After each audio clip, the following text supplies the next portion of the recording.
Be mindful to the distance to the microphone. Be mindful with the distance to the microphone. It's quite sensitive, so not too far, not too close. Pressing it again firmly.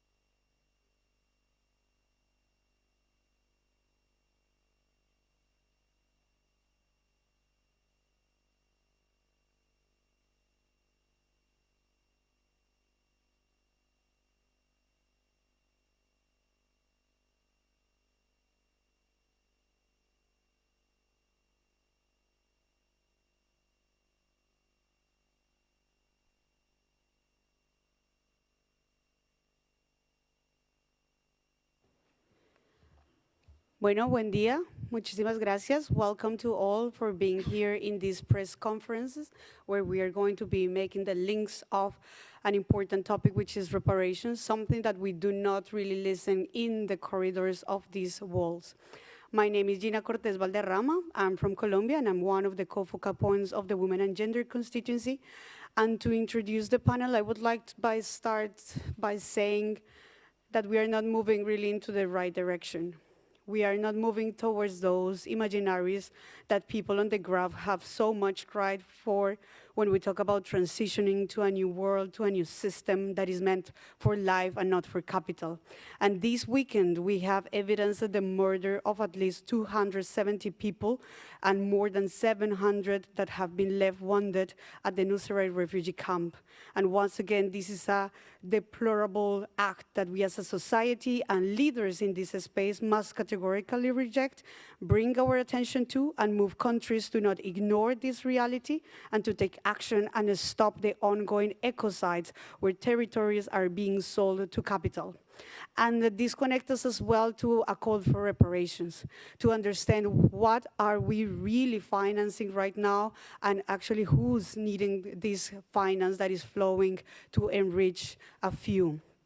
So climate reparations are a human right. The right to remedy is a critical tenet of international human rights law and applies in the face of loss and damage caused by the adverse effect of climate change, which is a consequence of those exact imperialist powers that are rising in the thirst of colonizing climate action as well. Loss and damage has been caused by states' failure to limit the impacts of the climate crisis, in particularly because of a continued reliance and expansion of fossil fuels, also on dangerous distractions, and in the violation of long-standing obligations to prevent transboundary harm and respect and protect human rights. This international wrongful act obligates states with high cumulative emissions to provide reparations for massive human rights violation. This implies as well the duty to repair loss and damage caused by state omissions or actions. And today we demand that financing reach the communities without creating any additional debt, ensuring that those who generate the least and that are the least responsible from the climate crisis get the historical reparations that are so much into this debt. So today we have a great panel that will guide us into this conversation, making the linkages on reparations, human rights, and why we are sitting here. So by this, let me start by introducing Vishal. Vishal Prasad is the campaign director of the Pacific Island Students Fighting for Climate Change. Vishal, how can the International Court of Justice Climate Advisory Opinion contribute to frontline communities and countries such as those in the Pacific to achieve climate justice? The floor is yours. Thank you, Gina. Good afternoon, everyone. Maybe let me start with saying that I agree with the comments that you made, that at the heart of climate justice is the idea of climate reparations and repairing or remedying climate harm and the discussion around historical responsibility. Unfortunately, as you said, it appears that that discussion is in the UNFCCC and the multilateral climate spaces has not progressed substantially enough to meaningfully realize outcomes on, on this. The closest thing we have is the Loss and Damage Fund, and this was only created after decades of advocacy, and the current state of the fund is uncertain and riddled with technical and procedural loopholes and delays. The fact of the matter is that climate harm is a reality and that people have been victims and are experiencing this the world over. And under international law, if there is a breach of state obligations, there are consequences that flow from this. Secondary obligations to provide for reparations flow from this. And this aspect of climate justice is abundantly missing in the current climate space. Our efforts have been focusing on the ICJ's advisory opinion to be this catalyst that would tell countries in no uncertain terms that they have this responsibility under international law to provide reparations if their acts and omissions cause significant harm to the climate system by the anthropogenic emissions of greenhouse gases. States have far-reaching obligations under international law to protect against climate harm, and unfortunately we have miserably failed in meeting these obligations. Hence, we now look to the ICJ to clarify all these obligations for countries and the ensuing consequences, which include a duty to cease the wrongful conduct and a duty to provide reparations to be made crystal clear in international law so that people who are on the receiving end of this climate crisis finally get the justice they deserve. Indeed, the recent advisory opinion by the International Tribunal for the Law of the Sea has begun this process of reimagining state obligations and consequences when it said that obligations are not only limited to those under the Paris Agreement, and with regards to the issue of protecting the marine environment, they also require, or they also mean a fulfilling of obligations under the United Nations Convention on the Law of the Sea.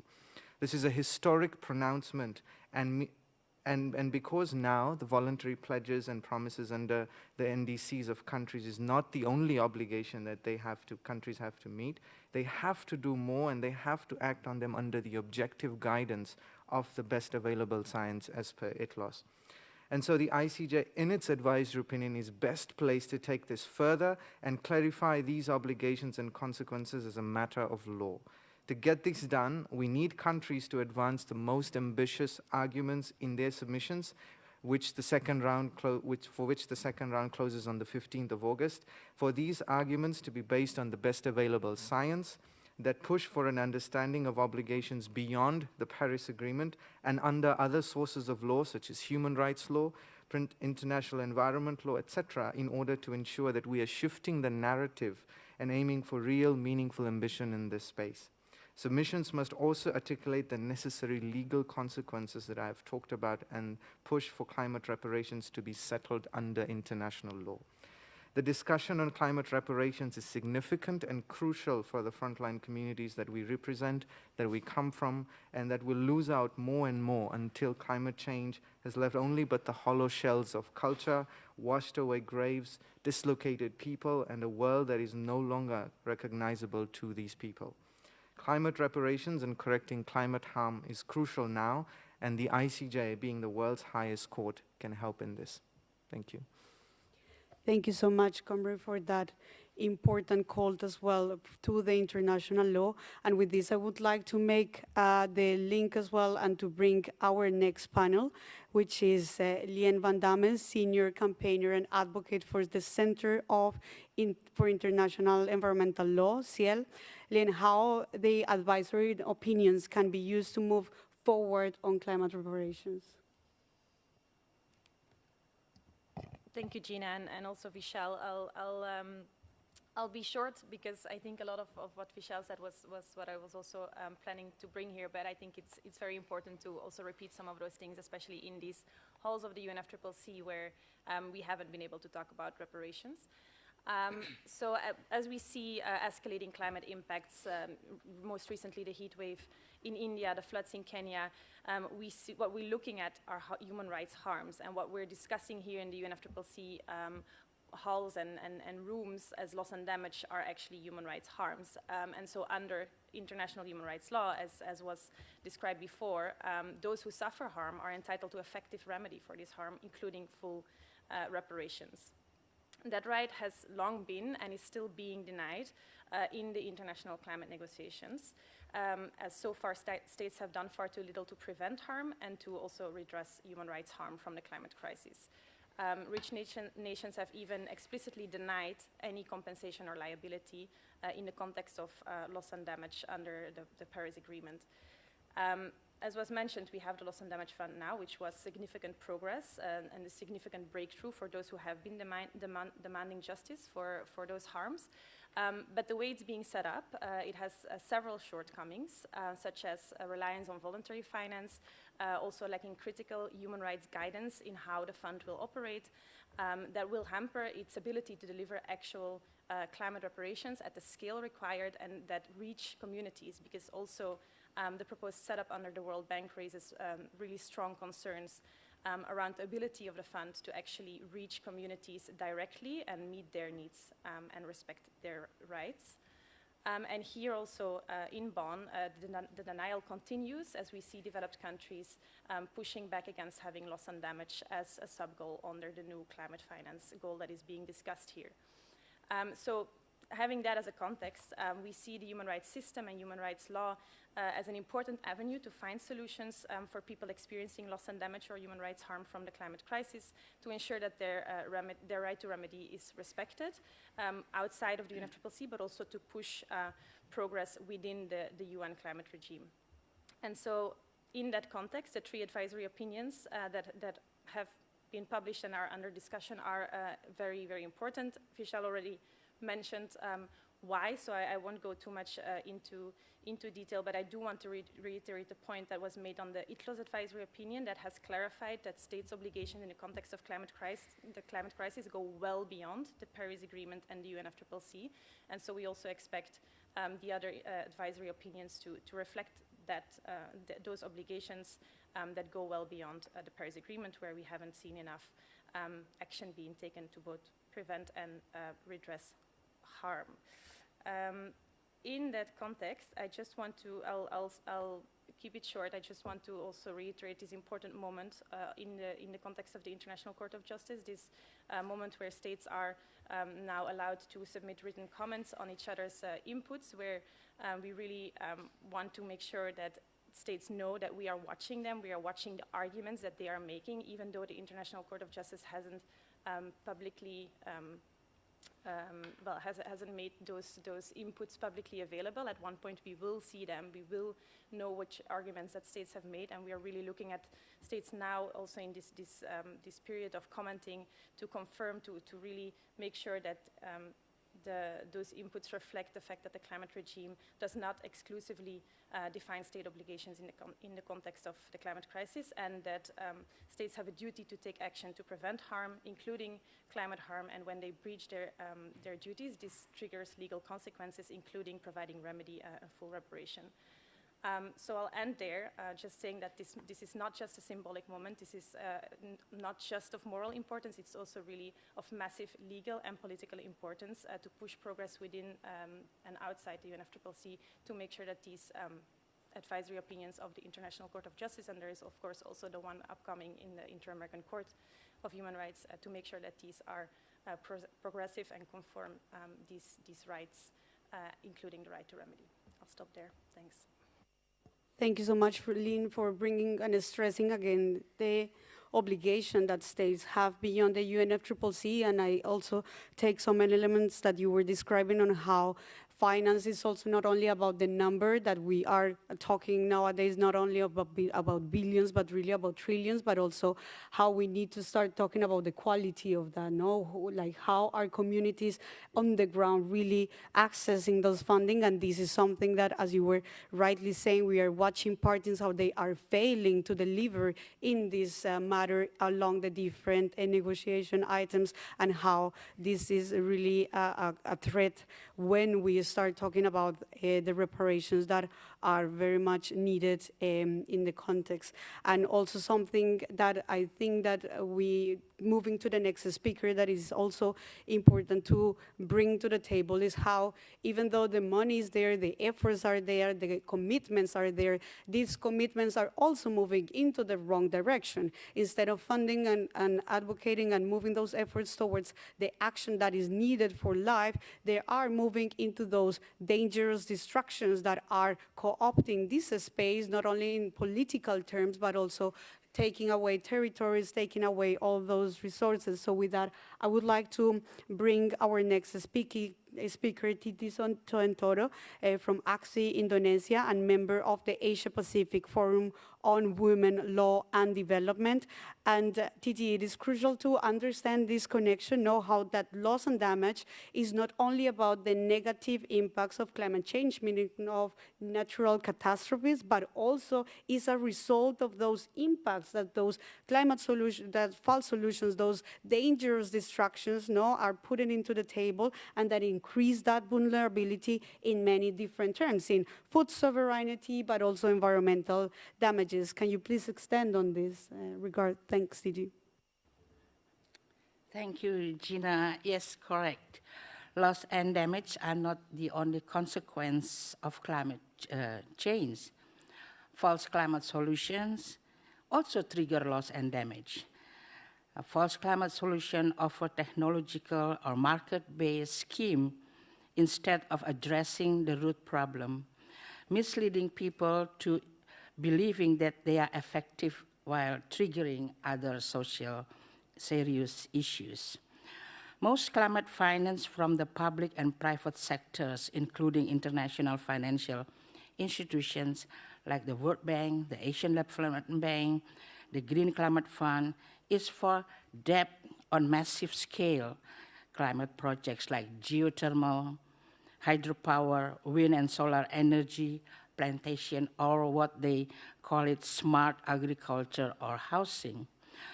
And we see also there is a new trend of energy transition mechanism introduced by the Asian Development Bank to initiate a secure and cost-effective phase-out of coal-fired power plant.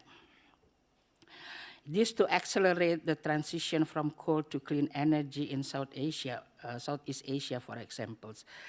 Similarly, there is a just transition mechanism by the European Union's aims to alleviate the burden of the most affected in the energy transition with strategic support. This mechanism provides billions of dollars in support through loan facilities and investments. Experience from the ground of the communities paint a grim picture of climate projects, triggering land and resource grabbing, including water and forest, triggered pollution. These projects also result in both economic and non-economic losses. The market-based energy and just transition schemes incentivize the development of unsustainable resource-intensive options that have no place in just energy transition. These include waste-to-energy incinerators, facilities to burn woody biomass, projects that replace coal and also coal-fired with hydrogen from fossil gas, large hydropower dams, or carbon capture and storage infrastructures. Climate loans and investment, far from providing relief, actually worsen the vulnerability of communities already reeling from climate disasters, particularly in terms of their food security and environmental sustainability. Therefore, it's crucial to understand that loss and damage not only about the negative impacts of climate change, but also have to cover impacts from climate false solutions that increase the vulnerability of food security and environmental damages. Climate reparation must include those impacts too. The call for climate reparation needs to address the shareholders of the international financial institutions and the decision makers of climate finance within the UN system too, which the governments of the industrialized countries dominate. We have to call for the accountability of those global actors too. Thank you. Thank you so much, Titi.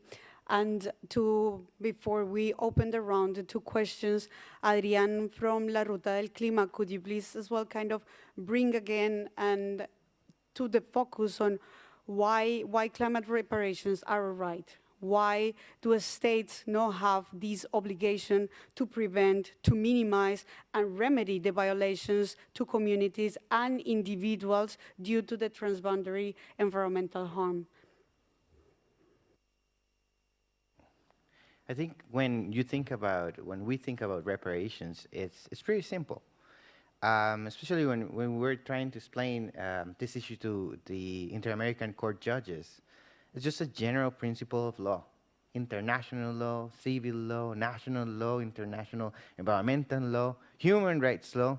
If you go to law school, you face this.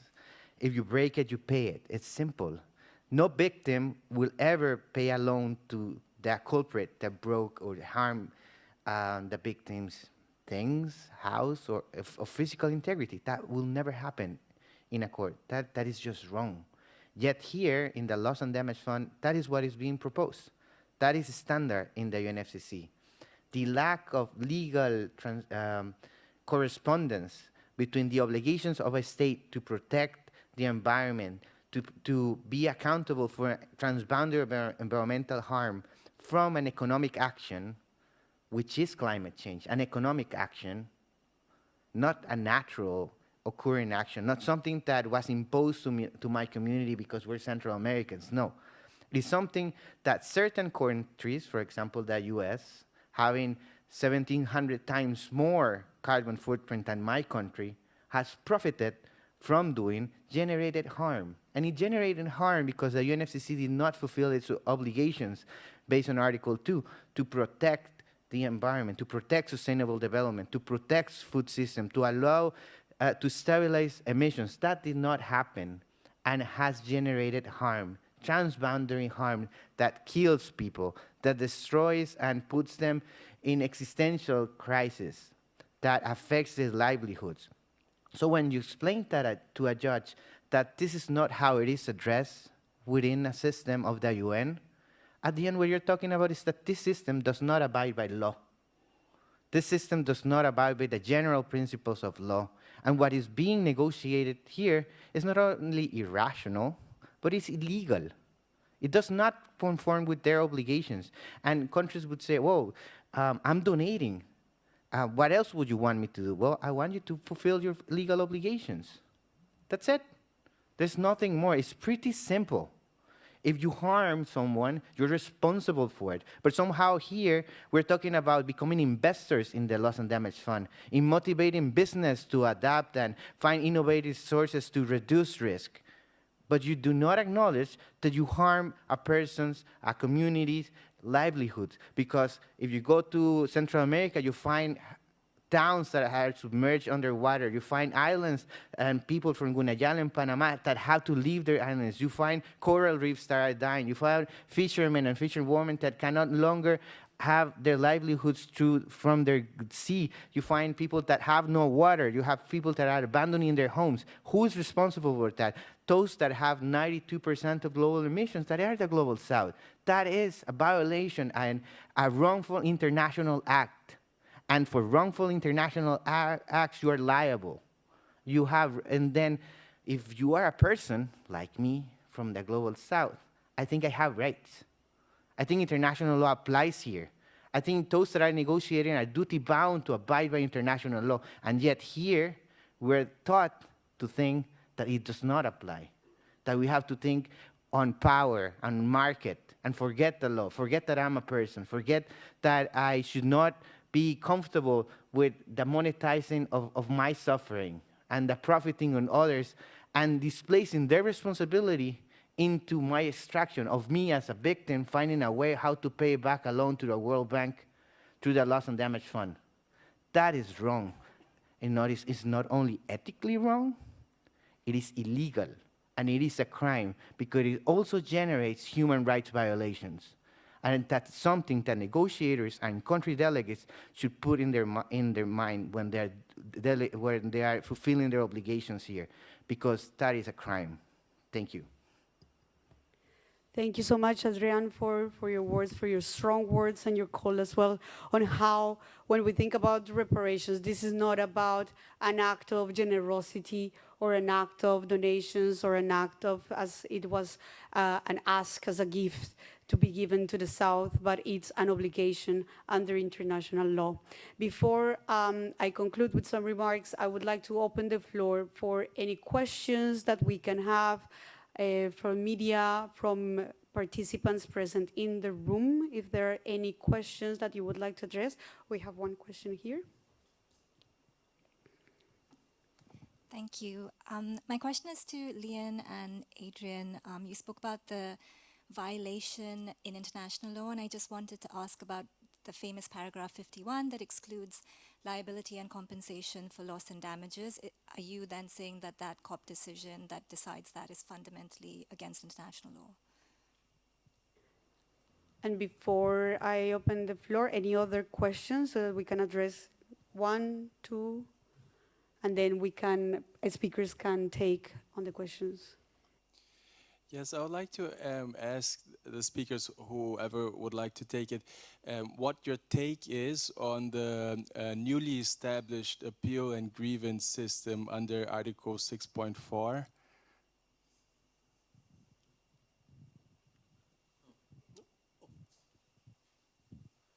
Of course, I've been going to law school for almost 10 years now.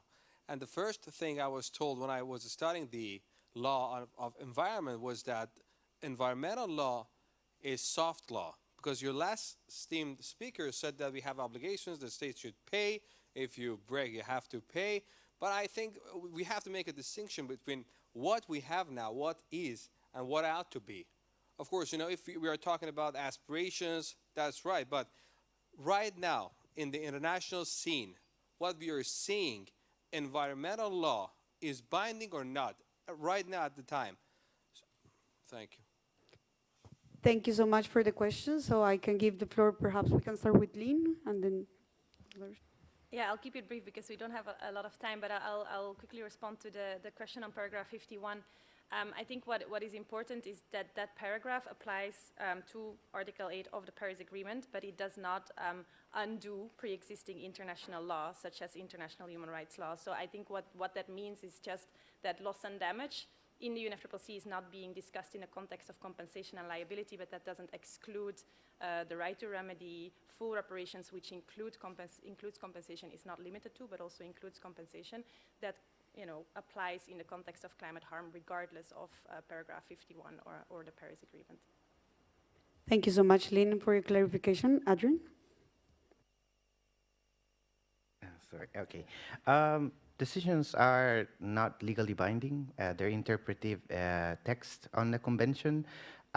There's plenty of academic literature on that. Paragraph 51, if it contradicts a general principle of international law, it just does not conform with law. It does not conform with environmental international law, which is not soft law. It does not conform with human rights law, so it's pretty much illegal. It's anti-juridical, I would say. That is something any judge would tell you, and just like academic papers on that, just try to disregard paragraph 51 because it has no legal value. Thank you so much, colleagues, for your interventions. And Lynn, you have... Yeah, sorry, I just realized we didn't answer the question on the grievance mechanism. It's beyond the question of climate reparations, but it's of course also really important in the context of the right to remedy. And yeah, we have our expert here in the room, so we can also answer the question after the press conference, but we don't think it's a good grievance mechanism. It does not meet the effectiveness criteria for good grievance mechanisms, and it's not easily accessible for communities. But Erica is here to answer more questions if needed. Thank you so much, and that is as well an invitation to everyone in the floor, in this room, to reach out to our speakers today, but also to those that are part of the audience, which are also experts on these different topics across the different tracks, not only here within the UNFCCC limitations, but also outside, to connect, because this is a very important topic, and as a matter that, as our colleagues were saying here, at the heart of climate justice is as well that call for reparations for those obligations that the states have under international law to protect life and to respond to the transboundary environmental harm that has been expanding along the colonial history in that thirst of increasing profits over life. So again, this is not about a gift, this is not about a call for a donation, this is not a call for a generosity, this is a call for responsibilities under international law. Thank you so much for being present, and I invite you all to reach out to our speakers and expert panels. Thank you for your presence.